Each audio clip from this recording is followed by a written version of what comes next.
الأرض زلزالها تسير الجبال على سرعة كمر السحاب ترى حالها كمر السحاب ترى حالها كمر السحاب ترى حالها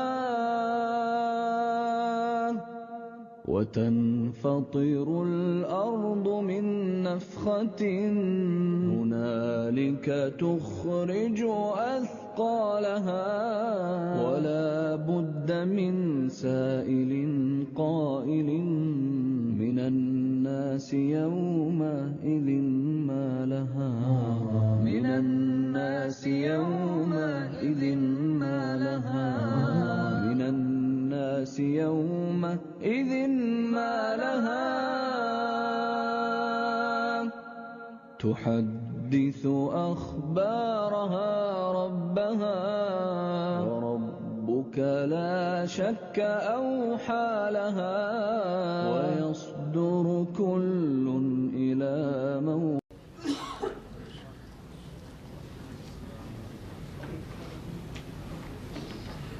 إن الحمد لله نحمده ونصلي على رسوله الكريم. أعوذ بالله من الشيطان الرجيم. بسم الله الرحمن الرحيم. قل لا يعلم من في السماوات والأرض الغيب إلا الله وما يشعرون أيان يبعثون. والذی نفسی بیدی، اس اللہ کی قسم جس کے ہاتھ میں محمد علیہ السلام کی جان ہے، لا يذهب الدنیا حتی یأتی علی الناس یوم، اس وقت تک دنیا ختم نہیں ہوگی جب تک دنیا پر ایک ایسا دن نہ آئے، لا يدری القاتل فیما قتل، نہ قاتل کو پتا ہے کہ اس نے قتل کیوں کیا ہے، ولا المقتول فیما قتل، نہ مقتول جانتا ہے کہ میری جان کیوں لی گئی ہے۔ قاتل اور مقتول، مارنے والا مرنے والا، دونوں بے خبر ہیں۔ مرنے والے کو نہیں پتا کہ میرا کیا جرم ہے، مارنے والے کو نہیں پتا میرا کیا مقصد ہے۔ فقیل کیف یکون ذلک، اللہ کے نبی یہ کیسے ہوگا؟ آپ نے فرمایا القاتل والمقتول فی النار، قاتل اور مقتول، قتل کرنے والا اور قتل ہونے والا دونوں جہنمی ہیں۔ اور آج یہ معاشرے پہ نظر دوڑا لیجئے تو قیامت کی نشانیوں میں سے یہ بھی پوری ہو چکی ہے۔ گھر سے انسان سبزی لینے کے لیے، گھر کی ضروریات لینے کے لیے نکلتا ہے، اسے یقین نہیں ہوتا کہ میں واپس اپنے گھر والوں کے پاس صحیح سلامت پہنچوں گا یا نہیں۔ خودکش حملے، بمبارمنٹ، ڈرون حملے، مختلف ملکوں کی دوسرے ملکوں کے اوپر چڑھائی، تو خون انسان کا پانی سے زیادہ سستا ہے۔ ایک انسان سائیکل میں بم فٹ کر کے چلا جاتا ہے، گاڑی میں بم فٹ کر کے چلا جاتا ہے، اب اس کی دشمنی کسی اور سے ہے، مقصد کسی ایک دشمن کو مارنا ہے، لیکن جس مارکیٹ میں، جس بازار کے اندر وہ یہ اسلحہ، یہ بارود چھپا کر جاتا ہے، اس کے ساتھ سینکڑوں لوگ اور مر جاتے ہیں۔ نہ مارنے والے کو پتا ہے میں نے کیوں مارے ہیں، نہ مرنے والوں کو پتا ہے ہم کیوں مرے ہیں۔ یہ اندھا قتل ہے، اور اس کی خبر امام الانبیاء، امام کائنات محمد کریم صلی اللہ علیہ وسلم نے ہمیں دی کہ قیامت اس وقت تک قائم نہیں ہوگی جب تک یہ صورتحال نہ ہو، یہ شدید قتل نہ ہو۔ اللہ سے ڈریے اپنے ہاتھوں میں اسلحہ اٹھانے والوں، انسان کا خون بہت قیمتی ہے۔ شریعت اسلامیہ تو یہ بھی اجازت نہیں دیتی کہ آپ اپنے ہاتھ میں قانون کو لیں۔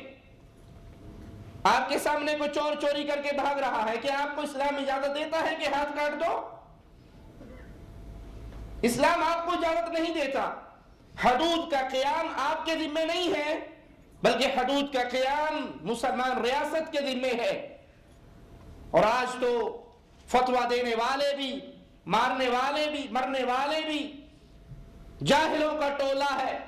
جنہیں کوئی پٹی پڑھا دی جائے اور وہ فوراً اٹھ کر تیار ہو جاتے ہیں کہ بس یہ واجب القتل ہے اور یہ واجب القتل ہے اور اس کا خون لینا جائز ہے، اس کی گردن کاٹ دینا جائز ہے، یہ ہمارے باپوں کے خلاف بولتا ہے، یہ ہماری درگاہوں کے خلاف بولتا ہے، اس کی زبان سے ہمارے دھندے بند ہو گئے ہیں، مار دو۔ اہل توحید پر یہ قتل کے فتوے دینے والے، اللہ کی توحید کے وعدے کو بلند کرنے والوں کو گستاخ رسول قرار دے کر قتل کرنے والے، نہ قتل کرنے والوں کو پتا، نہ ان کے پاس علم ہے، نہ ان کے پاس دلیل ہے۔ یہ قیامت کی نشانیوں میں سے ہے کہ اندھا قتل ہوگا، سینکڑوں کی تعداد کے اندر، ہزاروں کی تعداد کے اندر، لاکھوں کی تعداد کے اندر لوگ مریں گے۔ جاپان کے اوپر جب ایٹمی حملہ ہوا کتنے لوگ مرے؟ یہ دنیا کی مختلف جنگ انسانیت کے خلاف یہ جنگ، یہ اسلحہ جس سے انسان سیکنڈوں کے اندر لاکھوں ہزاروں لوگ مر جاتے ہیں، یہ ان نشانیوں میں سے ہے کہ اندھا قتل ہوگا، نہ قاتل کو پتا ہے نہ مقتول کو پتا ہے۔ اسی طرح قیامت کی نشانیوں میں سے ایک نشانی انسان کے دل سے امانت کا ختم ہو جانا۔ صحیح بخاری میں ہے، حذیفہ بن یمان رضی اللہ عنہ وارضاہ فرماتے ہیں رسول اللہ صلی اللہ علیہ وسلم نے فرمایا امانت لوگوں کے دلوں کی گہرائی میں اتری، پھر قرآن نازل ہوا تو لوگوں نے امانت کی اہمیت قرآن اور سنت کے ذریعے پہچانی، اور آپ نے فرمایا ایک وقت آئے گا، ایک دور آئے گا کہ جب امانت لوگوں کے دلوں سے نکال لی جائے گی۔ انسان سوئیں گے، صبح اٹھیں گے، ان کے دل سے امانت اٹھا لی جائے گی، ایک معمولی سا نشان ان کے دل میں رہے گا، وہ سوئیں گے، جب دوبارہ اٹھیں گے تو وہ نشان بھی اٹھا لیا جائے گا، اور بالکل ایک ایسا نشان رہ جائے گا جیسے دہتے ہوئے انگارے کو آپ اپنے پاؤں کے اوپر لڑکا دیں، اور اللہ کے نبی نے سمجھانے کے لیے ایک کنکر لیا، ایک پتھر لیا اور اپنے پاؤں پہ اسے گزار دیا، کہا اگر دہتا ہوا انگارہ پاؤں کے اوپر سے گزرے گا تو ایک چھالا پڑ جائے گا، جیسے چھالے کی جلد انتہائی کمزور ہوتی ہے، اتنا باریک سا نشان انسان کے دل کے اندر امانت کا باقی رہے گا۔ ایک وقت آئے گا لوگ خرید و فروخت کے لیے نکلیں گے، لیکن وہ حیران ہوں گے، پریشان ہوں گے، کس سے خریدیں، کس سے سودا لیں، انہیں کوئی امانت والا نظر نہیں آئے گا۔ لوگ یہ تعریف تو کریں گے کہ فلاں بڑا بہادر ہے، فلاں بڑا عقل مند ہے، لیکن جس کی تعریف کی جائے گی اس کے دل میں ذرے کے برابر بھی ایمان نہیں ہوگا۔ آج یہی حالات نہیں ہے؟ دکاندار آپ کو 1000 یقین دلوالے یہ جاپانی 2 گھوڑا بوس کی ہے، یقین لگتا ہے چائنا کی ہے اور مہر انہوں نے خود لگائی بھی ہے۔ کوئی چیز لینے کے لیے مارکیٹ میں چلے جائیں، یقین ہی نہیں آتا یہ جو کہہ رہا ہے یہ ہے بھی صحیح یا نہیں، کیونکہ جو امانت وہ دلوں سے اٹھا لی گئی ہے۔ اللہ کا ڈر، اللہ کا خوف، قیامت کے دن اللہ کے دربار میں پیشی، یہ مناظر آنکھوں سے اوجھل ہو کر صرف دنیا کے چند پیسوں کی رونقیں آنکھوں کے اندر سج گئی ہیں۔ صحیح بخاری میں ہے، سیدنا ابو ہریرہ رضی اللہ عنہ سے روایت ہے کہ ہم رسول اللہ صلی اللہ علیہ وسلم کی مجلس میں تشریف فرما، ایک اعرابی دیہاتی مسلمان آئے اور کہنے لگے یا رسول اللہ صلی اللہ علیہ وسلم قیامت کب قائم ہوگی؟ آپ نے اس کی بات کا جواب نہ دیا، اپنی گفتگو جاری رکھی، اور جب آپ نے گفتگو پوری فرما لی کہا وہ قیامت کے بارے میں سوال کرنے والا کہاں ہے؟ وہ دیہاتی مسلمان کہنے لگے یا رسول اللہ صلی اللہ علیہ وسلم میں موجود ہوں۔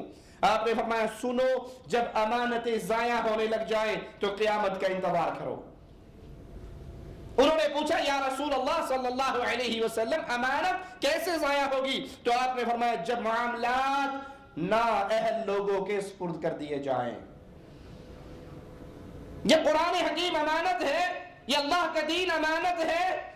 جب یہ اللہ کے دین کے نام پر اس دین کے دشمن آ کر بیٹھ جائیں تو امانت کو ضائع کر دیا۔ بظاہر داڑھی ہے، لباس ہے، اچھا ڈریس ہے، اور قرآن کی آیات ان کی آوازوں سے منہ سے نکل رہی ہے، لیکن ان کی پوری دعوت قبر پرستی کی دعوت ہے، قبروں پہ سجدوں کی دعوت ہے۔ وہ اپنے مریدوں کو اپنے سامنے سجدے کرواتے ہیں، وہ اپنے مریدوں کو غیر اللہ کی عبادت کی دعوت دیتے ہیں، یہ توحید کی امانت کو انہوں نے برباد کر دیا. اور اسی طرح انسانی معاملات کے اندر جو امانتیں ہیں اس کو ضائع کرنے والے، ان کے دل میں اللہ کا ڈر ختم ہو گیا. انسان کسی کو قرض دے، ادھار دے، 1000 ریال دیتے ہوئے بھی اسے ڈر لگتا ہے پتہ نہیں مہینے کے بعد واپس لوں گا، ملے گا بھی یا نہیں ملے گا. امانت ختم ہو چکی. یہ قیامت کی نشانیوں میں سے ایک نشانی ہے. رسول اللہ صلی اللہ علیہ وسلم کا فرمان ہے اس دین کی سب سے پہلی چیز جو اٹھائی جائے گی وہ امانت ہوگی، اور جو چیز آخر وقت تک بچے گی وہ نماز ہوگی. قیامت کی نشانیوں میں سے ایک نشانی سابقہ امتوں کے نقش قدم پر چلنا.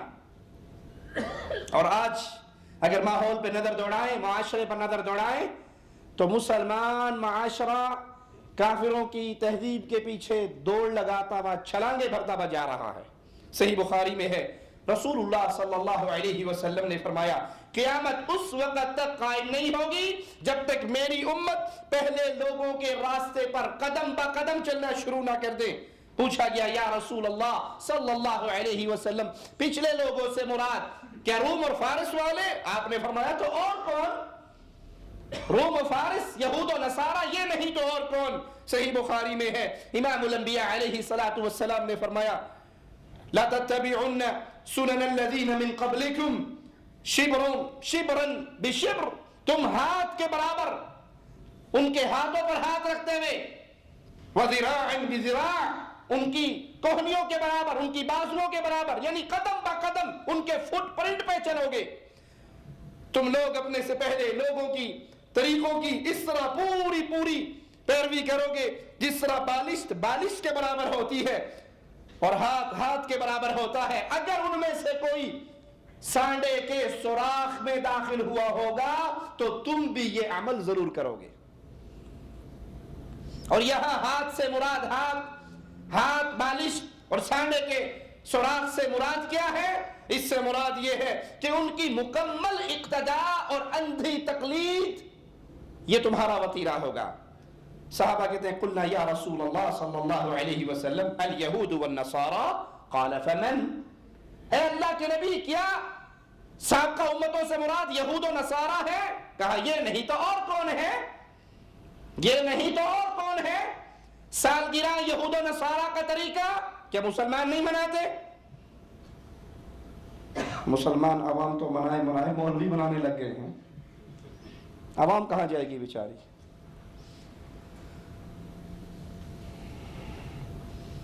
کفار کے پروگراموں میں شامل ہونا، عوام کو تو ہم ڈراتے ہیں کہ نہ شامل ہو کرسمس میں، نہ شامل ہو دیوالی میں، لیکن اب تو اسلام کی طرف نسبت کرنے والی جماعتیں، ان کے بڑے اکابر، ان کے سربراہ کفار کے ان پروگراموں میں شامل ہوتے ہیں. لباس یہود و نصارہ جیسا، شکل یہود و نصارہ جیسی، عادات یہود و نصارہ جیسی. آگے سے دیکھو اچھا والا بھائی لگتا ہے، نظر گھما کے دیکھو پیچھے سے بہن لگتی ہے، پوری چٹیا کی ہوئی ہے، پونی کی ہوئی ہے، یہ مسلمان ہے.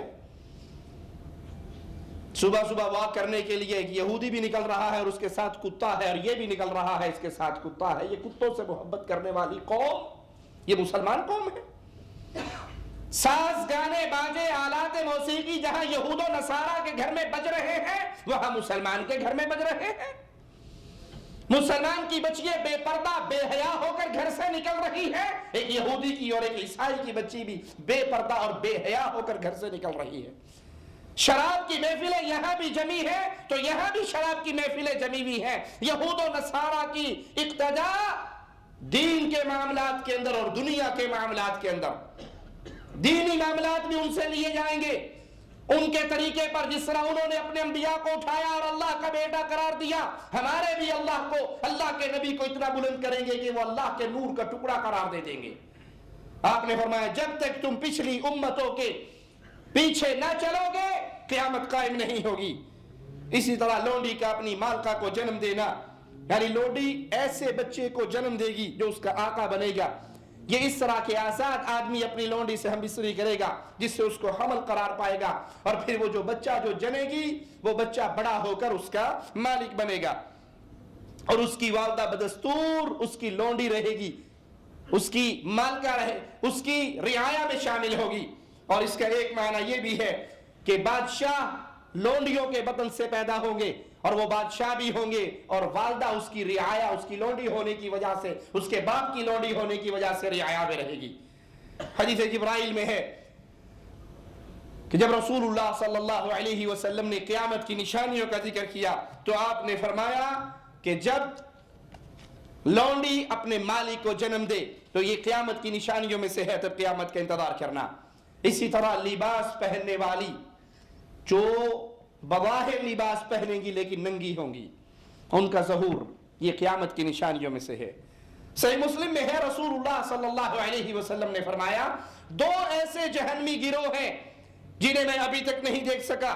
ان میں سے ایک گروہ وہ عورتیں ہیں جو کپڑے پہن کر بھی ننگی نظر آئیں گی, لوگوں کو اپنی طرف مائل کرنے والی اور لوگوں کی طرف مائل ہونے والی. ان کے سر کے بال بگتی اونٹوں کی کوہانوں کی مانند ایک جانب ڈھلکے ہوں گے. یہ نہ جنت میں داخل ہوں گی نہ جنت کی خوشبو پائیں گی, حالانکہ جنت کی خوشبو اتنے اور اتنے فاصلے سے بھی آئے گی. اللہ کے لیے اپنے گھر والوں پر, اپنے خانوادے پر, اپنے اہل و عیال پر, اپنی بیویوں پر, اپنی بیٹیوں پر, اپنی بہنوں پر, ان کے لباس پر نظر دوڑائیے. وہ کس قسم کا لباس پہنتی ہے؟ کیا اس ڈش انٹینا کی لعنت کی وجہ سے وہ یہود و نصارہ کی بیٹیوں کی طریقے پر چل رہی ہے؟ تو انہیں سمجھائیے تمہاری آئیڈیل یہ ٹیلی ویژن پر آ کر ناچنے والی کنجریاں نہیں ہیں, تمہاری آئیڈیل محمد کی بیٹی فاطمہ ہے رضی اللہ تعالی عنہ, جس نے وفات سے پہلے اپنے شوہر سے کہا تھا علی جنازہ رات کو اٹھانا. کہا تھا فاطمہ رضی اللہ تعالی عنہ جنازہ رات کو کیوں اٹھاؤں؟ کہا فاطمہ برداشت نہیں کرتی مرنے کے بعد اس کے کفن کی چادر پہ خیر آدمی کی نظر پڑ جائے. یہ تمہاری آئیڈیل ہے, یہ تمہاری بیٹیوں کی سردار ہے, یہ جنت کی عورتوں کی سردار ہے.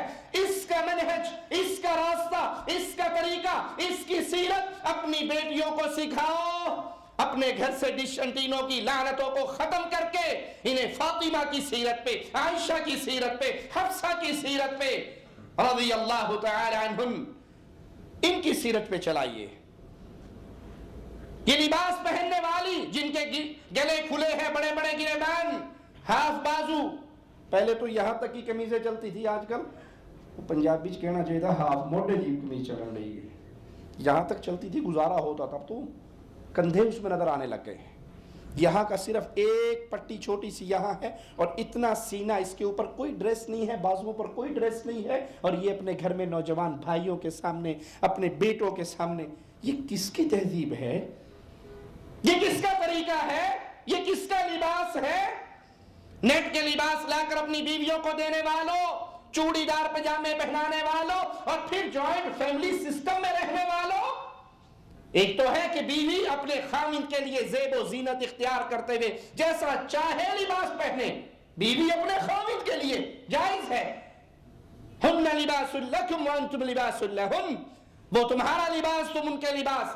بیوی اپنے خاوند کے لیے جو مرضی ڈریس پہنے, لیکن دیور کے سامنے, جیٹ کے سامنے, بھائیوں کے سامنے, گھروں کے اندر رہتے ہوئے, اولاد کے سامنے, شادی بیاہ کے پروگراموں میں ایسا لباس جس میں آدھی آدھی بازویں ننگی ہیں, پنڈلیوں تک ان کے کپڑے اٹھے ہوئے ہیں, تنگ ڈریس ہے, پینٹ اور شرٹ پہنا کر ان کو یہ سمجھانے والوں کہ ہم بڑے پڑھے لکھے لوگ ہیں. یہ وہ تعلیم ہے جو انسان کو جاہل بنا دیتی ہے, اور وہ دنیا کے معاملے میں جاہل نہیں ہوتا, جنت کے معاملے میں جاہل ہوتا. تو رسول اللہ صلی اللہ علیہ وسلم نے فرمایا 2 جہنمی گروہوں میں سے ایک گروہ ایسی عورتیں جو لباس پہنیں گی بظاہر لیکن حقیقت میں وہ ننگی ہوں گی. اسی طرح برہنہ پا, ننگے بدن, چرواہوں کا بلند بلڈنگیں بنانا اور اس پہ فخر کرنا. مسند احمد میں ہے رسول اللہ صلی اللہ علیہ وسلم نے فرمایا جب تم دیکھو ننگے قدم, ننگے جسم, فاقہ کشوں کو لوگوں کا سردار بنتے, تو سمجھ لینا کہ قیامت کے آثار اور علامات میں سے ہے. آپ سے پوچھا گیا یا رسول اللہ یہ بھوکے, ننگے اور فاقہ کش بکریوں والے کون ہیں؟ آپ نے فرمایا عرب. جب ان عربوں کو دیکھو جو بکریوں کے چرواہے, ننگے قدم اور بلڈنگیں بنانے میں، عمارتیں کھڑی کرنے میں ایک دوسرے سے مقابلہ کرنا شروع کر دیں۔ خاص لوگوں کو سلام کرنا قیامت کی نشانیوں میں سے ہے۔ انسان سلام کرے گا جس کو پہچانتا ہوگا۔ حالانکہ اسلام کی تعلیم کیا ہے؟ سلام کرو جس کو جانتے ہو اور سلام کرو جس کو نہیں جانتے، اس کو بھی سلام کرو۔ ہاں، اس کو سلام نہیں کرنا جس کے مشرک ہونے کا کنفرم پتا ہو کہ یہ قبروں پہ سجدے کرتا ہے، یہ درگاہوں کا طواف کرتا ہے، یہ غیر اللہ کو پکارتا ہے، یہ غیر اللہ کے نام پہ ذبح کرتا ہے، جس کے مشرک ہونے کا، شرک اکبر میں مبتلا ہونے کا کنفرم علم ہو، اس کو سلام۔ لیکن جو باقی مسلمان ہیں، پہل کیجئے، آپ جانتے ہیں یا وہ اجنبی ہے۔ عبداللہ ابن مسعود رضی اللہ عنہ سے ایک شخص ملاقات کرتا ہے اور کہتا ہے نام لے کر، ابن مسعود تم پر سلام ہو۔ ابن مسعود نے کہا اللہ اور اس کے رسول نے سچ فرمایا۔ میں نے رسول اللہ صلی اللہ علیہ وسلم کی زبان مبارک سے سنا تھا کہ قیامت کی نشانیوں میں سے ایک نشانی ہے، لوگ مسجد میں داخل ہوں گے 2 رکعتیں ادا نہیں کریں گے۔ آج بھی اکثریت جاتی ہے نا مسجد میں، اور وہ جا کر بیٹھ جاتی ہے، سنتیں ادا نہیں کرتی۔ مسجد میں داخل ہوں گے 2 رکعتیں ادا نہیں کریں گے، اور انسان سلام اس کو کرے گا جس سے واقفیت ہوگی۔ تو آج کی نشانی ابن مسعود کہتے ہیں پوری ہو گئی، اس نے میرا نام لے کر سلام کیا۔ آپ کو پتا ہے یہ مسلمان ہے، اس کو سلام کیجئے۔ آپ کی اس سے دوستی ہو، تعلق ہو، واقفیت ہو۔ اکثر دیکھا ہوگا دوستوں کی محفل لگی ہوئی، 8-10 بندے بیٹھے ہوئے، لیکن جب سلام کرنے والا پاس سے گزرتا ہے اور سلام کرتا ہے، جس سے اس کی دوستی ہے، شاہ صاحب السلام علیکم، حاجی صاحب السلام علیکم، باقیاں تیری مجھ چرائی، جتنے بیٹھے ان غریبوں کو سلام کیوں نہیں کر رہا؟ جس سے دوستی ہے، جس سے سلام ہے، شیخ صاحب سلام علیکم، مدیر صاحب سلام علیکم، حضرت صاحب سلام علیکم، خاص ایک آدمی کو سلام کرنا۔ ابن مسعود نے کہا اللہ کے نبی نے سچ فرمایا اور یہ قیامت کی نشانیوں میں سے ہے۔ بخاری و مسلم میں ہے، ایک شخص نے رسول اللہ صلی اللہ علیہ وسلم سے پوچھا کون سا اسلام بہتر ہے؟ تو آپ نے فرمایا تطعم الطعام وتقرأ السلام على من عرفت ومن لم تعرف، کھانا کھلانا بہترین اسلام ہے، اور سلام کرنا اس کو جس کو جانتے ہو اور اس کو جس کو تم نہیں جانتے، دونوں کو سلام کرنا بہترین اسلام ہے۔ اسی طرح قیامت کی نشانیوں میں سے تجارت کا پھیل جانا، سنن نسائی میں ہے، رسول اللہ صلی اللہ علیہ وسلم نے فرمایا قیامت کی نشانیوں میں سے ہے کہ مال کی بہت زیادہ کثرت ہو جائے گی، تجارت عام ہوگی، جہالت کا دور دورہ ہوگا، ایک آدمی مال فروخت کرے گا مگر وہ کہے گا ٹھہرو میں فلاں قبیلے کے تاجر سے مشورہ کر لوں، اور پھر بڑی آبادی میں لکھنے والے کاتب کو تلاش کیا جائے گا مگر وہ نہیں مل سکے گا۔ تجارت کچھ لوگوں کے ہاتھ میں قید ہوگی، وہی ریٹ اس کے طے کرنے والے ہوں گے۔ یہ قیامت کی نشانیوں میں سے ہے جھوٹی گواہی دینا۔ گواہی سچی دینی چاہیے یا جھوٹی؟ لیکن ہمارے یہاں کیا کہتے ہیں، ہم تو یاری کے پجاری ہیں، دوستی کے پجاری ہیں۔ اگر دوست کسی غلط کام میں پھنس گیا، چوری میں پھنس گیا، اب پنچایت کا ماجرا ہے اور گواہ کی ضرورت ہے، وہ کہتے ہیں لائیں جی گواہ پیش کریں کہ آپ نے چوری نہیں کی، تو دوسرے دوست سے کہتا ہے کہ تو چل اور قسم اٹھا دینا کہ میں نے چوری نہیں کی، حالانکہ نہ یہ اس موقع پر موجود تھا، نہ یہ جانتا ہے، نہ اس کو علم ہے، صرف دوستی نبھانے کے لیے، تعلق نبھانے کے لیے، قبیلے والے کو بچانے کے لیے، برادری والے کو بچانے کے لیے کہتا اللہ کی قسم جس وقت چوری ہوئی تھی، چوری لاہور میں ہوئی ہے، یہ بندہ تو فیصل آباد میں میرے گھر میں بیٹھا ہوا تھا، اس نے تو چوری کی نہیں۔ اب یہ جھوٹی قسم اٹھا رہا ہے، کیوں؟ میرا دوست بچ جائے، میرا کزن بچ جائے، میرا بھائی بچ جائے، میرے قبیلے والا بچ جائے، ہماری دوستی اگر میں نہیں اٹھاؤں گا تو یہ ناراض ہو جائے گا۔ تم یہ سوچتے ہو کہ اگر میں نے جھوٹی قسم اور گواہی نہ دی تو یہ ناراض ہو جائے گا، کبھی یہ نہیں سوچا کہ جھوٹی قسم دے دی تو رب ناراض ہو جائے گا۔ یہ قیامت کی نشانیوں میں سے ہے۔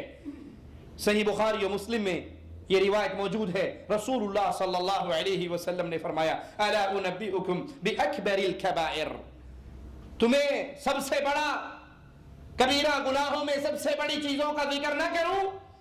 آپ نے 3 مرتبہ یہ سوال کیا، صحابہ نے کہا قالوا بلا یا رسول اللہ صلی اللہ علیہ وسلم، اللہ کے نبی ضرور بتائیے۔ فرمایا الاشراک باللہ، اللہ کے ساتھ شرک کرنا گناہوں میں سب سے بڑا گناہ ہے۔ اللہ کے ساتھ شرک کرنا، غیر اللہ کو پکارنے والوں، قبروں کا طواف کرنے والوں، اللہ کے علاوہ غیر اللہ کے لیے پیروں فقیروں بابوں بزرگوں حضرتوں کے لیے ذبح کرنے والوں، سب گناہوں میں سب سے بڑا گناہ اللہ کے علاوہ کسی اور کی عبادت کرنا، کسی اور کو اللہ کی عبادت میں شریک بنانا۔ اور اس کے بعد وعقوق الوالدین، ماں باپ کے ساتھ برا سلوک کرنا، بیویوں کے پیچھے لگ کر ماں باپ سے ناراضگی کا اظہار کرنے والوں، ان کو اپنے گھروں سے نکالنے والوں، خدمت کا ہاتھ روک لینے والوں، بڑھاپے میں جب ان کو تمہاری ضرورت ہو پیسہ اور خدمت اور جان اور مال سے ان کے ساتھ تعلق توڑ لینے والوں، شرک کرنے کے بعد سب سے بڑا گناہ یہ ہے کہ انسان ماں باپ کے ساتھ برا سلوک کرے۔ ایک شخص کے بارے میں آتا ہے کہ اس نے اپنی بیوی کے پیچھے لگ کر ماں کو نکال دیا۔ اللہ سے ڈرنے والے کسی ملک میں رہتا تھا، وہاں کے لوگوں کے پاس گیا، پولیس میں جا کے وہ بوڑھی عورت نے شکایت کی کہ میرے بیٹے نے گھر سے نکال دیا۔ اس نے کہا اماں کوئی بات نہیں، ہمارے گھر میں آ جاؤ۔ پولیس والا اس کو اپنے گھر لے گیا اور اس کو بھی گرفتار کر لیا۔ اب اسے سزا کیا ملی؟ سزا ملی کہ اس کے پیٹ کے اوپر گھڑا، سمجھتے ہیں پانی والا، دیہاتوں میں گھڑا ہوتا ہے پانی کا، مٹکا جسے کہتے ہیں، اس میں وہ گھڑا لے کر اس کے پیٹ پہ رکھ کے اس آدمی کے اور رسی مار دی کہ 9 مہینے تک یہ گھڑا نہیں کھولنا۔ وہ 9 گھنٹے کے بعد آ گیا کہ ماں مجھے معاف کر دے، چل میرے گھر۔ تجھے یہ احساس نہیں ہے کہ 9 مہینے تیری ماں نے تجھے کیسے اپنے پیٹ میں اٹھایا ہے، اور آج بیویوں کے پیچھے لگ کر تو ماں کو گھروں سے نکال دو۔ شرک کرنے کے بعد والا جرم جو بیان کیا گیا وہ ماں باپ کے ساتھ برا سلوک۔ اور اللہ کے نبی صلی اللہ علیہ وسلم ٹیک لگا کر بیٹھے ہوئے تھے، آپ ٹیک چھوڑ کر سیدھے ہو کر بیٹھ گئے اور فرمایا الا وقول الزور، خبردار جھوٹی گواہی، جھوٹی بات، جھوٹی گواہی اور جھوٹی بات۔ صحیح بخاری میں ہے، رسول اللہ صلی اللہ علیہ وسلم نے فرمایا جو شخص جھوٹی قسم کے ذریعے کسی مسلمان بھائی کا مال ہڑپ کر لے، جھوٹی قسم کھا کر مسلمان کا حق مار لے، مسلمان کا مال کھا لے، وہ سگے بھائی کا کھائے، پڑوسی کا کھائے، کسی مسلمان کا مال کھائے اور اس پر جھوٹی قسم اٹھا دے کہ یہ مال واقعی میرا ہے۔ 2 صحابہ آئے تھے نا اللہ کے نبی صلی اللہ علیہ وسلم کے پاس ایک مسئلے میں اختلاف کرتے ہوئے، ایک کی کا دعویٰ تھا یہ میرا ہے، دوسرے کا دعویٰ تھا یہ میرا ہے۔ رسول اللہ صلی اللہ علیہ وسلم نے دونوں کی گفتگو سننے سے پہلے کہا سنو، ہو سکتا ہے ایک شخص زیادہ سمجھانے کا ملکہ رکھتا ہو اور وہ اپنی بات کو اچھے طریقے سے بیان کرے اور میں اس کی بات سن کر اس کے حق میں فیصلہ دے دوں، اور دوسرا اپنے موقف کو صحیح طور پہ بیان نہ کر سکے اور مال اس کا ہو لیکن میں دوسرے کی بات دلیل سن کے اس کا قائل ہو کر اس کو دے دوں، تو یاد رکھنا جو مال لے کر جا رہا ہے کسی مسلمان بھائی کا، وہ مال نہیں لے جا رہا، جہنم کی آگ لے جا رہا ہے۔ وہ صحابہ کرام تھے، دونوں کہنے لگے اللہ کے نبی میرا نہیں ہے اسی کو دے دو، وہ کہتا میرا نہیں ہے اسی کو دے دو۔ اور یہاں قسم اٹھا کر مقابلہ کر کے قرآن پہ حلف اٹھانے کے لیے تیار ہیں کہ یہ زمین میری ہے، یہ مکان میرا ہے، یہ مال میرا ہے، اور وہ نہیں سمجھتے کہ مسلمان بھائی کا حق اگر تم نے جھوٹی قسم اٹھا کر، جھوٹی گواہیاں ڈلوا کر قبضہ کر لیا، آج تو دنیا کے اندر تمہارے چرچے ہو جائیں گے، عزت بن جائے گی، جیب بھر جائے گی، قیامت کو کیا ہوگا؟ اللہ کے نبی صلی اللہ علیہ وسلم نے فرمایا وہ کل اللہ کی عدالت میں اس حال میں پیش ہوگا کہ اللہ اس پہ سخت نواز۔ اپنی بہنوں کا حق مارنے والوں، رشتہ داروں کا حق مارنے والوں، یتیم بھتیجوں بھانجوں کا حق مارنے والوں، اگر کسی مسلمان کا حق جھوٹی قسم اٹھا کر تم نے دبا لیا، اللہ کے دربار میں ایسے پیش ہوگے کہ اللہ تم سے ناراض ہوگا۔ صحیح مسلم میں ہے، رسول اللہ صلی اللہ علیہ وسلم نے فرمایا جس کسی نے جھوٹی قسم کھا کر اپنے مسلمان بھائی کا حق مارا، اللہ نے اس پہ جہنم کو واجب کر دیا، جنت کو حرام کر دیا۔ جھوٹی قسمیں کھا کر اگر پوری دنیا کی بادشاہت بھی مل جائے تو امام الانبیاء علیہ الصلوۃ والسلام کا فرمان سننا، جنت میں ایک بالشت، کتنی؟ ایک بالشت، یا ایک روایت میں ایک درہ، ایک کوڑا رکھنے کی جگہ، دنیا اور دنیا میں جو کچھ ہے سب سے زیادہ قیمتی ہے۔ اگر پوری دنیا بھی آپ کو جھوٹی قسم کھا کر مل جائے تو کتنے بڑے خسارے کا سودا ہوگا۔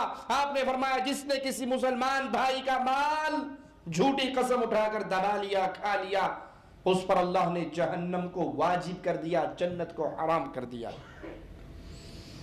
صحابہ کہتے ہیں یا رسول اللہ صلی اللہ علیہ وسلم اگرچہ کوئی معمولی سی چیز ہو، کوئی معمولی سی چیز ہو، بڑی چیز نہیں، آپ نے فرمایا اگر پیلو کی ایک مسواک بھی کسی مسلمان بھائی کی جھوٹی قسم اٹھا کر دبا لی تو یہی گناہ ہے۔ سچی گواہی کو چھپانا بھی قیامت کی نشانیوں میں سے ایک نشانی ہے، اور یہ بیماری عام ہو چکی ہے۔ آپ جانتے ہیں یہ مظلوم ہے لیکن مظلوم کا ساتھ دینے کے لیے تیار نہیں ہوتے۔ آپ کو حق کا علم ہے لیکن اس حق کی گواہی کو پہنچانے کے لیے، اس کا حق ادا کرنے کے لیے تیار نہیں ہوتے۔ اسی طرح جہالت کا ہر طرف پھیل جانا یہ قیامت کی نشانیوں میں سے ہے۔ صحیح بخاری میں ہے، رسول اللہ صلی اللہ علیہ وسلم نے فرمایا قیامت سے پہلے کچھ ایسے ایام آئیں گے، کچھ ایسا دور آئے گا، وقت آئے گا کہ علم اٹھا لیا جائے گا اور جہالت ہر طرف پھیل جائے گی۔ علم کو اٹھا لیا جائے گا، قرآن و حدیث سے تعلق جوڑنے والے ختم، قلیل ہو جائیں گے، اور پھر راج جاہلوں کا ہوگا۔ اور ایک روایت میں ہے کہ وہ جہالت کی بنیاد پہ فتوے دیں گے، خود بھی گمراہ ہوں گے اور جو ان کے فتووں پر چلے گا وہ بھی گمراہ ہوگا۔ رسول اللہ صلی اللہ علیہ وسلم نے فرمایا اللہ تعالی ہر اکھڑ مزاج، سخت طبیعت، گلیوں بازاروں میں شور کرنے والا، راتوں کو مرداروں کی طرح سونے والا، دن میں گدھے کی طرح دنیا کے کاموں میں مگن رہنے والا، دنیا کے امور سے ساری واقفیت رکھنے والا، آخرت کے امور سے نا واقف رہنے والے جاہل شخص کو اللہ ناپسند کرتا ہے۔ آج کتنی اکثریت ہے جن کی حالت کھانا پینا، بچے پیدا کرنا، سو جانا، گھر کی ضرورتیں اٹھا کر گھر میں لے آنا، اس کے علاوہ کوئی اور کام ہے؟ کہ مولوی صاحب تسی ویلے ہوندے ہو نمازاں پڑھتے رہا کرو، ساڈے کو تو ٹائم ہی نہیں ہوندا۔ صبح 7 بجے ڈیوٹی پر جاتے ہیں، رات 10 بجے 9 بجے 8 بجے آتے ہیں، اوور ٹائم چلتا ہے تو 11 بجے آتے ہیں، اور پھر آ کر بالکل ختم ہوئے ہوتے ہیں، اور پھر ہم نے بستروں پہ گر جانا ہوتا ہے۔ صبح 7 بجے پھر ڈیوٹی پہ جانا ہے، تو کون فجر پہ اٹھے گا، کون مغرب پڑھے گا، کون عشاء پڑھے گا، کون ظہر پڑھے گا؟ یہ نماز کا ٹائم بس جی حلال روٹی کھانا بھی تو عبادت ہے نا۔ تسی نماز والی عبادت کر دے رہو، اسی روٹی کھان والی عبادت کر دے رہی ہے۔ اور اللہ کے نبی صلی اللہ علیہ وسلم کی یہ حدیث سنیے اور گریبانوں میں جھانکیے، آپ نے کون کون سے اعمال بیان کیے؟ اکھڑ مزاج، ماں جی میں کسی کو لے کے نہیں کھاندا، کوئی میرے سے 1 قدم پیچھے ہو ہم 10 قدم پیچھے ہوتے ہیں، کوئی 1 گالی دے میں 10 گالیاں دیتا ہوں، کوئی 1 چنڈ مارے میں 10 چنڈا مارنا، میں کاٹا کسے تو؟ یہ بہادری سمجھتے ہیں، اس کو جواب مردی سمجھتے ہیں۔ ہم پورا بدلہ لینے والے ہیں جی، ہم کسی کے نیچے نہیں ہیں، کوئی کمی کمین نہیں ہے، کوئی ہمیں چھیڑ کے تو دیکھے۔ اکھڑ مزاج، لڑاکا، شور شرابہ کرنے والا، لڑائی جھگڑا کرنے والا، بازاروں میں شور شرابہ کرنے والا، راتوں کو مرداروں کی طرح سونے والا، نہ عشاء کی نماز کی توفیق، نہ وتر کی توفیق، نہ تہجد کی توفیق، نہ فجر کی توفیق۔ لیکن اللہ کے نبی فرما رہے امور دنیا کا پورا واقف، یہ انجینئر ہے جی، یہ ڈاکٹر ہے جی، یہ پروفیسر ہے جی، موبائل کا ماسٹر ہے جی ہمارا بیٹا، کمپیوٹر کا ماسٹر ہے جی ہمارا بیٹا، فزکس کیمسٹری کا ماسٹر ہے ہمارا بیٹا، سائنسدان بن چکا ہے ہمارا بیٹا، اس کو نماز آتی ہے؟ اللہ بڑا غفور رحیم ہے جی، آتی تو نہیں، اللہ معاف کرے گا۔ دنیا کا کوئی مسئلہ اس کے سامنے پیش کیجئے، وہ زبردست ماہر ہے، نہ قرآن پڑھنا جانتا ہے، نہ قرآن پڑھنا اپنے بچوں کو سکھاتا ہے، نہ نماز کے طریقے جانتا ہے، نہ خود پڑھتا ہے، نہ اپنے گھر والوں کو تعلیم دیتا ہے، دنیا کے امور میں ماہر، آخرت کے امور سے جاہل۔ یہ شخص اللہ کو انتہائی ناپسند ہے۔ اللہ کے لیے سوچئے آپ اپنی اولاد کو کیا بنا رہے ہیں؟ کیا اپنی اولاد کو اسی لائن پہ تو نہیں چلا رہے کہ انگلش کے لیے ان کے لیے بہترین ٹیوٹر کا انتظام ہے، سائنس کے لیے بہترین معلمین آپ نے رکھے ہوئے ہیں، ہزار ریال ان کی آپ ٹیوشن بھی دیتے ہیں، اور آپ کا بچہ نہ قرآن پڑھنا جانتا ہے، آپ کا بچہ نہ نماز پڑھنا جانتا ہے، نہ اس کو دعائیں یاد ہیں، نہ اللہ کا نام لینا آتا ہے، گانے اس کو سارے یاد ہیں، گالیاں اس کو کافی یاد ہیں، تو پھر آپ اپنے بچے کو جہنم کے راستے پر چلا رہے ہو، جہاں یہ برباد ہوگا آپ بھی اسی کے ساتھ برباد ہوں گے۔ لالچ، کنجوسی، قطع رحمی، پڑوسیوں کے ساتھ برا سلوک، یہ وہ نشانیاں ہیں جو قیامت سے پہلے ظاہر ہوں گی اور آج ہمارے معاشرے میں ظاہر ہو چکی ہیں۔ سیدنا ابو ہریرہ رضی اللہ عنہ وارضہ فرماتے ہیں قیامت کی نشانیوں میں سے ہے کہ حرص، لالچ میں بہت زیادہ اضافہ ہو جائے گا۔ اس کی تازہ ترین مثال دے دوں، پاکستان والے بھائیوں کو یاد ہوگا کچھ عرصے پہلے پاکستان میں ایک پیر ڈبل شاہ نکلا تھا، ڈبل شاہ، کئیوں نے ڈبل کر کے آپ ٹرپل ہو گیا سے۔ اس کا ایک واقعہ ایک دوست نے مجھے سچا واقعہ سنایا، ایک آدمی غریب بیچارہ، اس کی پینشن نکلی، اس ڈبل شاہ کا طریقہ کار یہ تھا وہ پیسے لیتا تھا 1 مہینے کے لیے اور 1 مہینے بعد ڈبل کر کے لوٹا دیتا تھا، تو اس کو پیسے آتے زیادہ تھے، جن کو لوٹانا ہوتا تھا ان کی ایوریج کم تھی، تو ایک بندے کی بیچارے کی پینشن نکلی 4 لاکھ روپے پینشن آئی، کسی نے کہا شاہ جی نو دے دے، بڑے پہنچی سرکار نے راتوں رات ڈبل کر کے تنوں واپس کر دیں گے۔ 1 مہینے بعد اس نے ڈبل کرنا تھا، اس کو شک پڑ گیا کہ یہ فراڈ نہ ہو اور میری تو ساری زندگی کی جمع پونجی ہے۔ وہ 3 ہفتے بعد روتا پیٹتا سفارشیں لے کے ڈبل شاہ صاحب کے پاس پہنچ گیا، جی معاف کر دو، غلطی ہوگی، میرے 4 ہی واپس کر دو۔ اس کا اصول تھا کہ وہ مہینہ پورا ہونے سے پہلے واپس نہیں کرتا تھا، لیکن یہ گیا، اس کے دل میں بھی ترس آ گیا، انہوں نے کہا اسے کتنے ہفتے ہوئے دیے ہوئے؟ کہا جی 3 ہفتے ہو گئے۔ کہا دے دو اس کو 8 لاکھ اور خبردار دوبارہ ہمارے گھر میں آیا۔ میں نے کہا اچھا 8 لاکھ، یہ 8 لاکھ لے کر گیا، اپنا مکان بیچا، گھر میں جو کچھ تھا وہ بیچا، اگلی دفعہ 10-12 لاکھ کر کے پھر آ گیا، شاہ صاحب معافی دے دو، آئندہ 1 مہینے سے پہلے نہیں آؤں گا، یہ لو، اور اگلا مہینہ آنے سے پہلے ڈبل شاہ صاحب غائب ہو گئے۔ یہ لالچ، یہ حرص، یہ کنجوسی، یہ انسان کو برباد کر دیتی ہے اور قیامت کی نشانیوں میں سے یہ نشانی ہے۔ رسول اللہ صلی اللہ علیہ وسلم کا فرمان صحیح بخاری میں موجود ہے، آپ نے فرمایا زمانہ قریب تر ہو جائے گا، عمل کم ہو جائے گا اور کنجوسی اور حرص کا دور دورہ ہوگا، قتل و غارت گری میں بہت زیادہ اضافہ ہو جائے گا۔ مسند احمد میں ہے، امام الانبیاء علیہ السلام نے فرمایا قیامت اس وقت تک قائم نہ ہوگی جب تک بد کلامی، بے حیائی، قطع رحمی، پڑوسی سے برا سلوک ظاہر نہ ہو جائے۔ ذرا دوڑائیے اپنے معاشرے کے اندر نظر، کیا یہ ساری بیماریاں ہمارے معاشرے میں آ نہیں چکی ہیں؟ اور کبھی مسلمان معاشرے کا حال کیا تھا؟ عبداللہ ابن مبارک رحمہ اللہ کا پڑوسی یہودی، ایک مسلمان اس کے پاس آ کر کہتا ہے یہ مکان بیچ دے، اس نے کہا 2000 درہم کا بیچوں گا، کہا نہیں مارکیٹ ویلیو تو اس کی 1000 درہم کی ہے، یہودی آپ 2 کیوں مانگ رہے ہو؟ اس نے کہا میں بھی مانتا ہوں کہ اس مکان کی قیمت واقعی 1000 ہے، 1000 مکان کی قیمت مانگ رہا ہوں، 1000 ابن مبارک کے پڑوس کی قیمت مانگ رہا ہوں۔ کوئی خوشی، کوئی موقع ایسا نہیں آتا اگر وہ اپنے بچوں کے لیے کچھ بناتا ہے تو بغیر کہے میرے بچوں کا بھی بن جاتا ہے، اگر اس کے گھر میں کبھی گوشت پکتا ہے تو رات کو ڈونگا میرے گھر میں بھی آ جاتا ہے۔ اور ہمارے ہاں کچرا اٹھا کر پڑوسیوں کے گھر میں پھینک دیا جاتا ہے، ان کے ساتھ برا سلوک، لڑائی، بندے کام کرنے چلے جاتے ہیں، اس کی بھی زنانی باہر نکل آتی ہے، اس کی بھی زنانی، دونوں دروازوں پہ کھڑی خوب لڑ رہی ہیں، تو ایویں نہیں کیتا سی، تو ایویں نہیں کیتا سی، لڑ کے ان کا بیچاریوں کا گلا جب بیٹھ جاتا ہے، کہتے ہیں اچھا پھر تیرے تو میرا صبر ہی پائے گا۔ 8 گھنٹوں سے اس کو گالیاں دے رہی ہے اور جب گالی دینے کی طاقت نہ رہی، کہتے پھر میں صبر ہی کرنی، تیرے تو صبر پائے گا۔ پڑوسیوں کے ساتھ برا سلوک، قطع رحمی، اپنے رشتہ داروں سے برا سلوک، ان سے تعلق توڑ لینا، ان سے 4 پیسے جیب میں آئے نہیں، جتنے غریب رشتہ دار تھے سب سے منہ موڑ گیا۔ ہم پہلے غریب تھے، آپ سے ملتے تھے، اب تو ہم آپ سائیکل پہ ہیں، ہم کار پہ ہیں، تو ہم سائیکل والوں کو کیوں ملے؟ میرے ایک جملے کو یاد رکھنا، اپنے غریب رشتہ داروں پہ خرچ کرو گے، اس خرچ کا اللہ آپ کو 2 گنا ثواب دے گا۔ ایک تو اللہ کے راستے میں خرچ کرنے کا، اور ایک اپنے رشتہ داروں پہ خرچ کرنے کا۔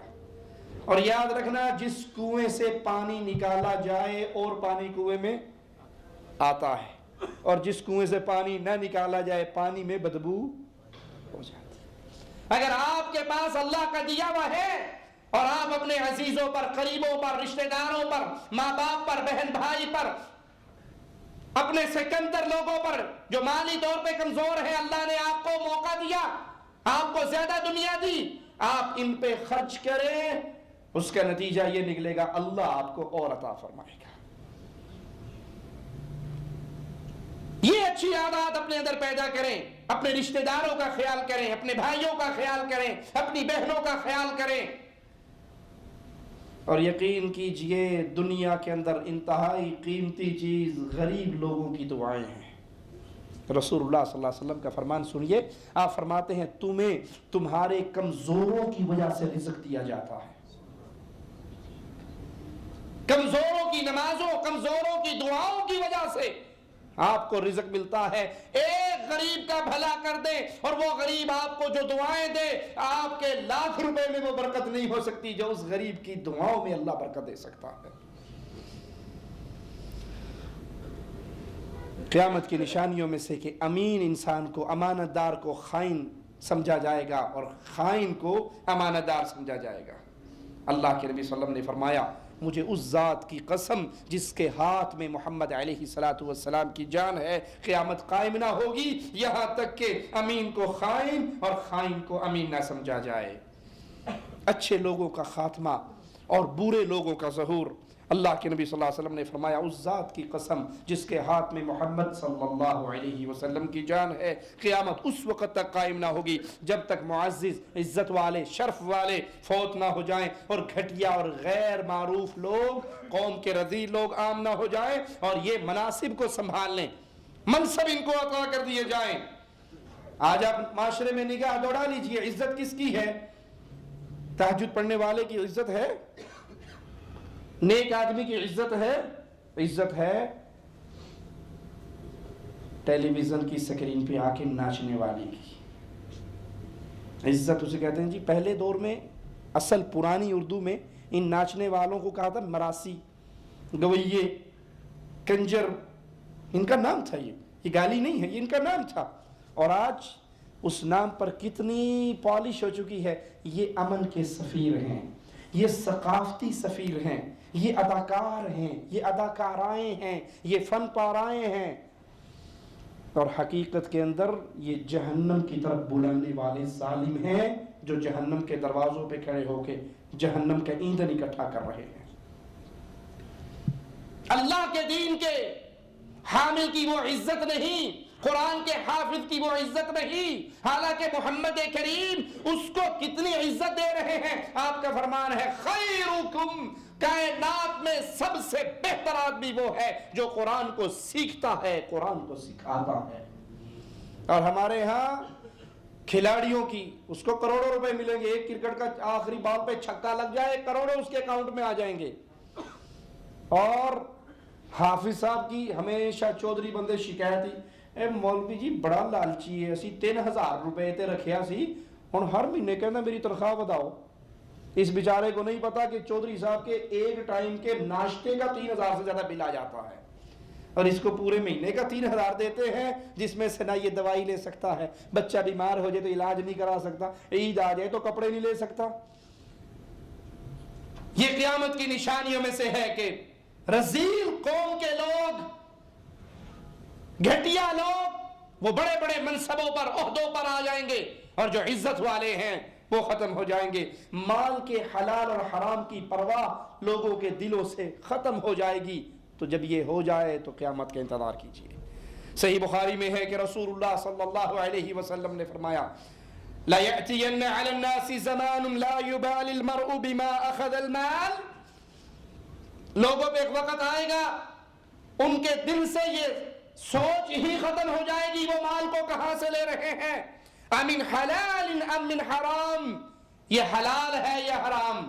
مولوی صاحب حلال و حرام کی فکر آپ کو کہ پیسہ آنا چاہیے، پیسہ ہے تو عزت ہے، پیسہ نہیں ہے وہ یہ نہیں سمجھتا کہ 500 روپے رشوت کے لیے، اور سمجھ لیجیے آج 500 کی دہاڑی لگ گئی، ارے اپنے رب سے جنگ کر رہا ہے، ہو سکتا ہے اللہ تیرے بیٹے کو بیمار کر دے اور 1000 روپے تیرا یہاں خرچ ہو جائے، تجھے 500 آتا ہوا نظر آئے گا، 1000 جاتا ہوا نظر۔ حلال و حرام کی تمیز کا ختم ہو جانا، جاب ملنی چاہیے جی، نوکری ملنی چاہیے، وہ بینک میں مل جائے، وہ سودی کاروبار میں مل جائے، وہ شراب بیچنے کی دکان پہ سیل مینی مل جائے، اچھی بھلی دکان چل رہی ہے، رزق اچھا اللہ نے لگایا ہوا ہے، شیطان پٹی پڑھاتا ہے، تمہارا جنرل سٹور ہے بڑا اچھا چل رہا ہے، لیکن ابھی بھی بہت سارے گاہک ایسے ہیں جو صرف نسوار، سگریٹ اور بیڑی نہ ہونے کی وجہ سے تمہاری دکان پہ نہیں آتے، اور ساتھ والی دکان پہ اس لیے گاہک جاتا ہے کہ وہ چینی وہاں سے لیتا ہے جہاں سے سگریٹ بھی مل جائے، تو سگریٹ بھی رکھ لو۔ اب اس کو ایسا رزق مل رہا ہے کہ اس کے گھر میں بھوک نہیں ہے، افلاس نہیں ہے، لیکن دنیا کے لالچ میں وہ یہ تمیز اٹھا دیتا ہے کہ اگر میں نے اپنی دکان پہ سگریٹ رکھ کر بیچی، میں نے اپنی دکان پہ شراب بیچی، دکان پہ جوئے کے کارڈ بیچے، میں نے اپنی دکان پہ حرام چیزیں بیچی، بے حیائی کا لباس بیچا، تو پھر میرے حلال رزق میں حرام داخل ہو جائے گا، اور جو جسم حرام پہ پلتا ہے وہ جنت کی بجائے جہنم میں جلتا ہے۔ وہ دنیا کے لیے اپنی بلڈنگیں بھی حرام کاروبار کرنے والوں کو دیتا ہے کرائے پہ، تو جی اس نے اپنی قبر میں جانا، میں نے اپنی قبر میں جانا، مجھے تو کرایہ مل رہا ہے۔ نہیں، آپ حرام کام کے سپورٹر بن چکے ہیں اور آپ کا رزق بھی حرام ہو چکا ہے۔ یہ دلیل دینے والوں کہ ہم تو بینک میں اپنی محنت کر کے پیسہ لے رہے ہیں، آپ محنت کس کام میں کر رہے؟ آپ نے کس کام کو سہارا دیا ہے؟ کس کاروبار کے سہارا بنے ہوئے ہیں؟ اگر یہ کاروبار حلال ہے تو آپ کا رزق حلال ہے، اور اگر آپ حرام کاروبار میں محنت کر رہے ہیں تو آپ حرام کام کے اندر محنت کر کے حرام کما رہے ہیں۔ قیامت کی نشانیوں میں سے لوگوں کا خوش دلی سے زکوٰۃ نہ دینا، زکوٰۃ کو اپنے اوپر جرمانہ سمجھنا۔ اللہ کے نبی کا فرمان ہے وَالزَّكَاةُ مَغْرَمَةٌ، جب زکوٰۃ کو جرمانہ سمجھ لیا جائے تو پھر قیامت کا انتظار کرنا۔ اسی طرح شریعت کا علم اللہ کی رضا کی بجائے دنیا کمانے کے لیے سیکھا جائے۔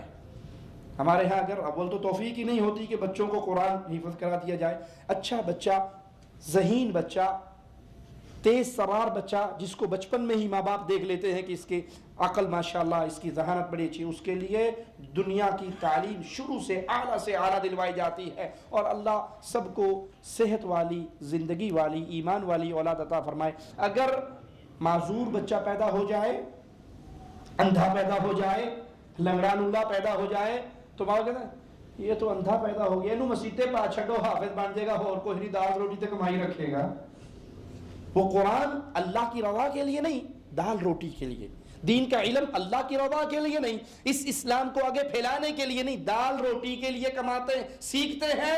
تو جب اللہ کی شریعت کا علم اللہ کی رضا کے علاوہ کسی اور مقصد کے لیے سیکھا جائے تو یاد کر لیجئے یہ پھر قیامت کی قربت کا دور ہے۔ رسول اللہ صلی اللہ علیہ وسلم کا فرمان ہے ان اللہ وملائکتہ واہل السماوات والارضین، اللہ تعالی کے فرشتے، واہل السماوات، سارے آسمانوں کی مخلوق، والارضین، زمین کی ساری مخلوق، ساتوں زمینوں کی مخلوق، ساتوں آسمانوں کی مخلوق، ساتوں زمینوں کی مخلوق، حتی النملۃ فی جحریہا، یہاں تک کہ چیونٹی اپنے سوراخ اور اپنے بل کے اندر، وحتی الحوت، اور مچھلی اپنے پانی کے اندر، یہ سارے کچھ پھر گن لیجئے۔ اللہ تعالی، اللہ کے ملائکہ، اللہ کے فرشتے، 7 آسمانوں کی مخلوق، 7 زمینوں کی مخلوق، حتیٰ کہ چیونٹی اپنے سوراخ میں، مچھلی اپنے سمندروں اور پانیوں میں، لَيُصَلُّونَ عَلَى مُعَلِّمِ النَّاسِ الْخَيْرِ، یہ ساری مخلوق اللہ کے سامنے رحمت کی دعا مانگتی ہے لوگوں کو دین سکھانے والے کے لیے۔ اللہ تو اس پہ رحمتیں کرتا ہی کرتا ہے، اللہ کے ملائکہ اور پوری تمام کائنات کی تمام مخلوقات لوگوں کو قرآن سکھانے والا، لوگوں کو دین سکھانے والا، لوگوں کو توحید سکھانے والا، لوگوں کو آخرت میں اللہ کے نزدیک کامیاب ہونے کے گر بتانے والا، جہنم سے بچنے کے طریقے سکھانے والا، لوگوں کو خیر بتانے والے کے لیے چونٹیاں بھی دعا کرتی ہیں، مچھلیاں بھی دعا کرتی ہیں، اللہ کی مخلوقات دعا کرتی ہے، اللہ کے ملائکہ دعا کرتے ہیں، اور اللہ اس پہ رحمتوں کا نزول کرتا ہے۔ چاہے اپنے بیٹے کو دنیا دار بنا لیں، چاہے اپنے بیٹے کو قرآن کا حافظ بنا لیں، اور یہ کنسپٹ کہیں نہیں ہے کہ جو قرآن کا حافظ بنے گا وہ دنیا نہیں سیکھ سکتا۔ اپنے بچوں کو دین کا علم بھی دیجئے اور اپنے بچوں کو دنیا کا علم بھی دیجئے۔ دنیا سے کٹ کر سمندروں اور جنگلوں کے کناروں پہ نکل کر عبادت کرنا یہ دین کا کنسپٹ نہیں ہے۔ اسی معاشرے میں رہ کر اس کا حصہ بنیے، بہترین دنیا کی تعلیم اپنے بیٹوں کو دیجئے، لیکن جہاں اپنے بیٹے کو ڈاکٹر، انجینئر، پروفیسر بنانے کی آپ کو فکر ہے، ان فکروں سے پہلے فکر پیدا کیجئے میرا بیٹا مسلمان تو بن جائے، اس کو مسلمان بنائیے، اور پھر دنیا کا ہر علم اس کو سکھائیے۔ اسی طرح دوستوں سے قربت اور ماں باپ سے دوری یہ قیامت کی نشانیوں میں سے ہے۔ اللہ کا حکم کیا ہے؟ وَبِالْوَالِدَيْنِ إِحْسَانًا، اپنے ماں باپ کے ساتھ اچھا سلوک کرو، اور آج کل ماں باپ کی بجائے دوستوں سے اچھا سلوک ہے، دنیا والوں سے اچھا سلوک ہے، اور خاص طور پہ اگر کسی کے ماں باپ ان پڑھ ہوں اور بیٹا پڑھا لکھا، یہ دنیا کا علم، دین کا نہیں، دین کا علم سیکھے گا تو ماں باپ کا خادم بنے گا، اور دنیا کا یہ جاہلوں والی چیزیں سیکھے گا دین کے بغیر۔ یہ علم کب جہالت میں گرفتار کرتا ہے انسان کو؟ جب وہ دین سے دور ہو، اسے دنیا کی ہر چیز آتی ہو، نماز نہ آتی ہو، قرآن نہ آتا ہو، تو یہ جاہل ہے۔ وہ ایک شخص نوجوان پڑھتا پڑھتا یونیورسٹی میں چلا گیا، سچا واقعہ ہے، بہاولپور اسلامیہ یونیورسٹی کا، تو اس کا بوڑھا باپ بیچارہ اس کو ملنے کے لیے آیا۔ اب یہ بوڑھا باپ دیہاتی گاؤں کا، اور یہ یونیورسٹی میں تھا، اور وہ دھوتی پہنی ہوئی اس نے اور سوفٹی پہنی ہوئی، اور یونیورسٹی میں پہنچ گیا، کلاس روم میں دیکھا تو آگے بیٹا پڑھ رہا، اس کے سارے جتنے دوست تھے، کولیگ تھے، وہ اس کو بھی دیکھے اور اس کو بھی دیکھے، یہ بڑا جنٹل مین، بڑا clean shave, pant shirt tie لگی ہوئی، اور باپ اس کا یہ باپ، اب اسے شرم آئی یہ بتاتے ہوئے کہ یہ میرا باپ ہے۔ تو دوست نے پوچھا یہ کون ہے؟ کہتا میرے ابو کا جاننے والا ہے۔ اس کے کان میں آواز پڑ گئی، اس نے کلاس میں آ کے بلند آواز سے کہا، لڑکو اللہ کی قسم میں اس کے باپ کا جاننے والا نہیں، اس کی ماں کا جاننے والا ہوں، میں اس کا باپ ہوں، مجھے یہ میرے ڈریس کی وجہ سے، میری غربت کی وجہ سے آج مجھے اپنا باپ ماننے سے انکار کر رہا ہے۔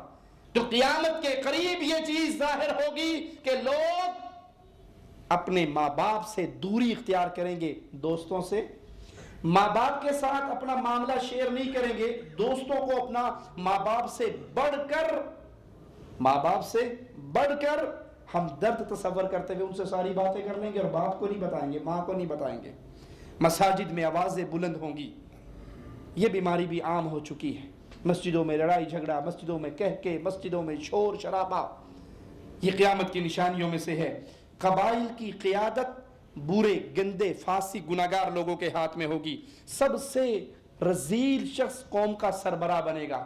پتہ ہے پوری قوم کو یہ بڑا بڑا فراڈی ہے، پتہ ہے کہ یہ قوم کا سب سے بڑا چور ہے، فلاں ملک کے بینک میں اس کا اتنا پیسہ پڑا ہے، فلاں ملک کے بینک میں اس کا اتنا پڑا ہے، چور ہے، بدماش ہے، پوری قوم جانتی ہے، لیکن جب الیکشن ہوتا ہے میں نے وہی بنتا ہے۔ جانتی ہے قوم کو علم، یعنی اس سے بڑی اور اندھیر نگری کیا ہوگی؟ وہ اردو کا مشہور مقولہ ہے کہ آنکھوں دیکھے مکھی نہیں کھائی جاتی، غلطی سے بندہ کھا لے تو کھا لے، لیکن آج اس گندی سیاست کے اندر آنکھوں دیکھے مکھی کھاتے ہیں۔ جو سب سے زیادہ شرابی، زانی، بدکار، چور، شرابی، ڈاکو، وہ جب بھی الیکشن ہوگا سب سے پہلے وہی کامیاب ہوگا، اس کے شر سے بچنے کی وجہ سے۔ آدمی کے شر سے بچنے کے لیے اس کی عزت کی جائے گی، اس کو ہر بندہ سلوٹ کرے گا، السلام علیکم جی، سلام کر کے بڑا اس طرح کا ہے، اسے گالی بھی دے گا ساتھ، پہلے سلام کرے گا، مسکرا کر ملے گا، آگے جا کے بڑا بہت گندا بندہ ہے بیٹا، اس کے قریب نہ لگنا، اب باپ نے ابھی تو سلام کیا، اب اس کا شر اتنا ہے کہ اگر اسے سلام نہ کرے کسی نہ کسی کیس میں پھنسا دے گا۔ اس کے شر سے بچنے کے لیے سلام کیا جائے گا، یہ قیامت کی نشانی ہے۔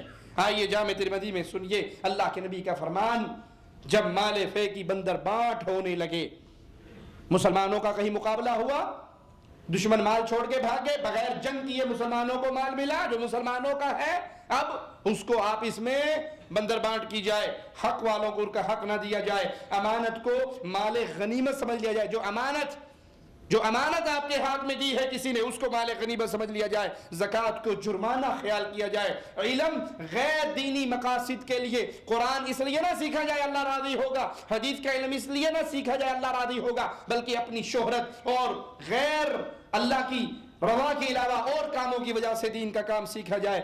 آدمی اپنی بیوی کی اطاعت کرے اور ماں کی نافرمانی کرے۔ پنجابی میں کہتے ہیں بڈھی تھلے لگ جانا، جو بیگم نے کہنا میں نے وہ کرنا۔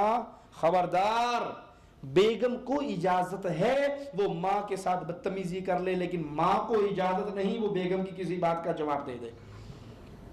ماں کو اپنی بیویوں کے نیچے ان کی رعایا بنا کر چھوڑنے والوں، تمہاری برائی محمد کریم کے فرمان میں موجود ہے۔ میرا ایک جملہ یاد رکھنا، ہائے ہائے، ایک نہیں 10 اور 20 بیویاں مل سکتی ہیں، ایک ماں اور نہیں مل سکتی۔ ایک بیوی مر جائے گی اللہ دوسری دے دے گا، طلاق ہو جائے گی تب اللہ دے دے گا۔ ماں کے مرنے پہ کوئی ماں مل جائے گی؟ کائنات میں، مخلوقات میں کوئی کسی سے اتنا پیار نہیں کرتا جتنی ماں اپنی اولاد سے کرتی ہے۔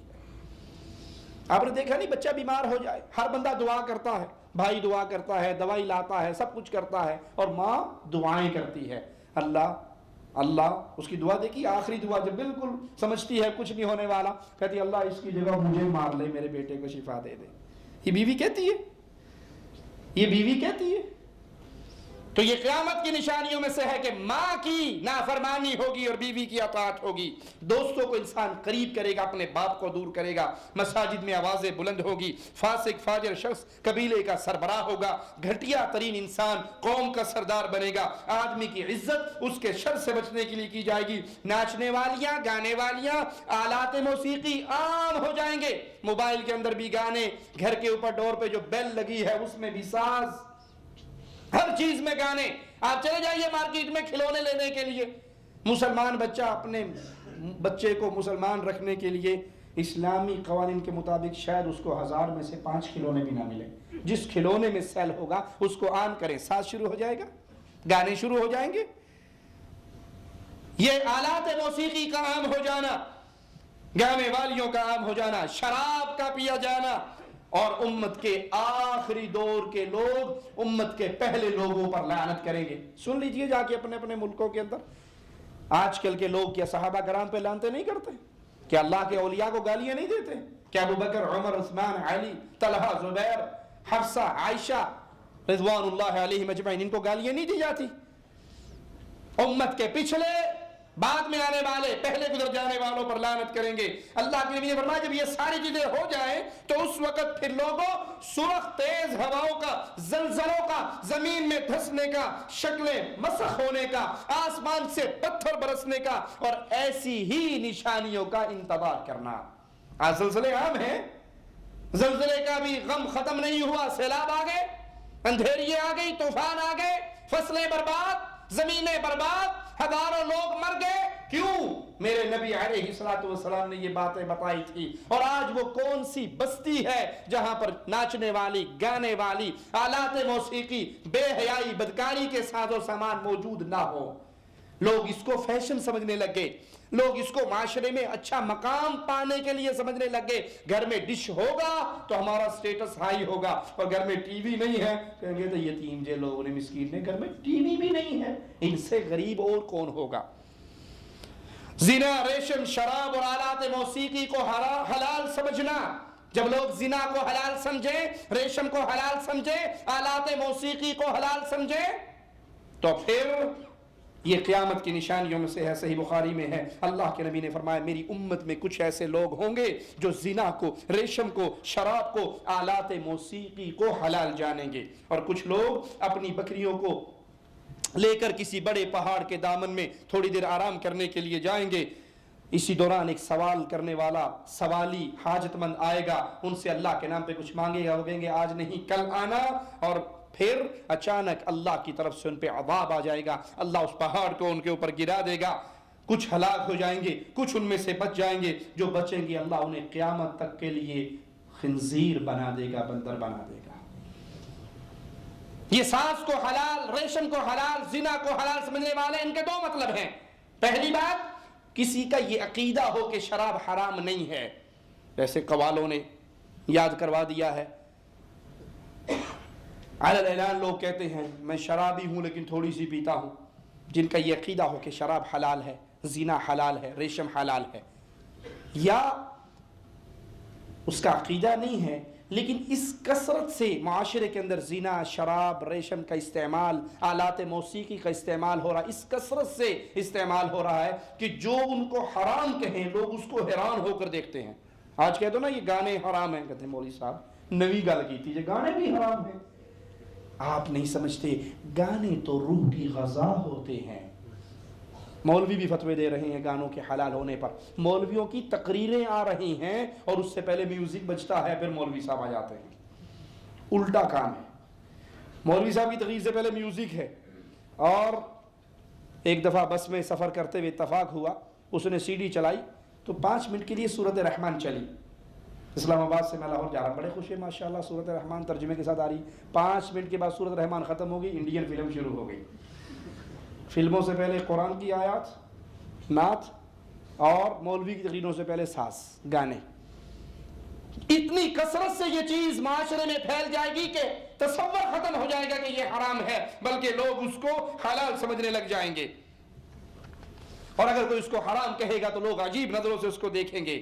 آج کتنے ہی ملک ہیں جن کے اوپر اسلام کا لیبل بھی لگا ہوا ہے اور وہاں پہ زنا کرنے والوں کو باقاعدہ لائسنس ملتا ہے، کوٹھے آباد کرنے والیوں کے لیے لائسنس جاری ہوتے ہیں، شراب کے باقاعدہ لائسنس ہے، شراب کی فیکٹریاں ہیں، شراب بنتی ہے، شراب پینے والے، شراب بیچنے والے، زانیاں، کوٹھے والیاں لائسنس لینے کے بعد ٹیکس ادا کر کے باعزت شہری کا مقام پا چکی ہے۔ اگر کوئی اٹھ کر کہے یہ شراب بیچ رہا ہے، یہ شراب پی رہا ہے، یہ زنا کر رہی ہے، یہ زنا کروا رہی ہے، یہ حرام ہے، جواب ملے گا یہ ملک کے کھاتے میں باقاعدہ ٹیکس ادا کرتی ہیں اپنی حلال پاکیزہ کمائی سے، یہ باعزت شہری ہیں۔ اگر آپ ان کے کاروبار میں رکاوٹ ڈالو گے تو آپ دہشت گرد قرار پاؤ گے۔ باقاعدہ شراب کی فیکٹری ہیں جو ٹیکس ادا کرتی ہیں، باقاعدہ کوٹھوں والیوں کے لیے لائسنس ہے، ان کے پاس سرٹیفکیٹ، اجازت نامے ہیں کہ جو چاہے ہم کریں۔ آج گانا بجانا اتنا عام ہو چکا ہے کہ شاید ہی کوئی مسلمان گھر ہو ہزاروں میں کوئی ایک جس کے گھر کے اندر ساز کی لعنت نہ پہنچ چکی ہو، اور قرآن ہمیں آواز دے رہا ہے وَمِنَ النَّاسِ مَن يَشْتَرِي لَهْوَ الْحَدِيثِ لِيُضِلَّ عَن سَبِيلِ اللَّهِ۔ وَمِنَ النَّاسِ لوگوں میں سے وہ مَن يَشْتَرِي لَهْوَ الْحَدِيثِ جو لہو الحدیث خریدتا ہے، اور ابن مسعود رضی اللہ عنہ وارضا اس لہو الحدیث کے الفاظ کے بعد قسم اٹھا کر کہتے ہیں اللہ کی قسم اس سے مراد آلات موسیقی ہیں، آلات موسیقی ہیں، آلات موسیقی ہیں۔ لیضل عن سبیل اللہ، تاکہ وہ لوگوں کو اللہ کی راہ سے روکے، بغیر علم، بغیر علم کے، وَيَتَّخِذَهَا هُزُوًا، اور اس کو ہنسی بنائیں۔ اولئک لہم عذاب مہین، یہی وہ لوگ ہیں جن کے لیے دردناک عذاب ہے، رسوا کر دیا جانے والا عذاب ہے۔ تو اللہ کے لیے یہ جو چیزیں بیان ہوئی ہیں، سب سے پہلے آپ پر اور مجھ پر فرض ہے ہم اپنی جان کی فکر کریں، اپنے گھر کی فکر کریں، اپنی جان، اپنے گھر، اپنے عزیز رشتہ دار قریبی، ان کی فکر کرنے کے بعد اپنے معاشرے کی فکر کریں، اپنی قوم کی فکر کریں۔ کتنی بڑی خوشخبری حدیث کی روشنی میں آپ نے اور ہم نے یہ پائی، اللہ کے نبی کا فرمان کہ جو بندہ لوگوں کو خیر کی بات سکھاتا ہے، خیر کی تعلیم دیتا ہے، لوگوں کو خیر کی تعلیم دینے والا اس پر اللہ رحمت کرتا ہے، ملائکہ رحمت کی دعائیں کرتے ہیں، 7 آسمان اور 7 زمین کی مخلوق رحمت کی دعا کرتی ہے۔ اللہ سے دعا ہے اللہ ہمیں خیر سیکھ کر خیر سکھانے والا بنا دے، دین سیکھ کر دین سکھانے والا بنا دے، اللہ ہمیں زندہ رکھے، ایمان پہ رکھے، اللہ ہمیں موت دے تو اس حال میں دے اللہ ہم سے راضی ہو، ہم اپنے اللہ سے راضی ہوں۔ اقول قولی ھذا واستغفر اللہ لی ولکم ولسائر المسلمین فاستغفروہ انہ هو الغفور الرحیم۔